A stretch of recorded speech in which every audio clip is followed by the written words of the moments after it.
Ang ganda ng rock formation mga kabady.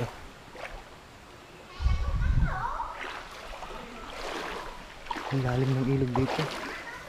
Dito sa bandang kaliwa mga kabady, napakalalim ng ilog. Kaya sabi nung nakausap ko doon ay dito ako dadaan sa bandang kanan.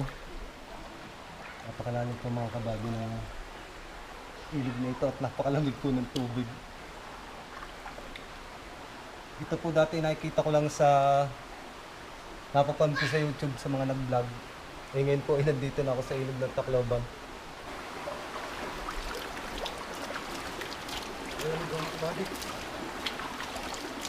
Halos pwedeng inumin ito mga kabady.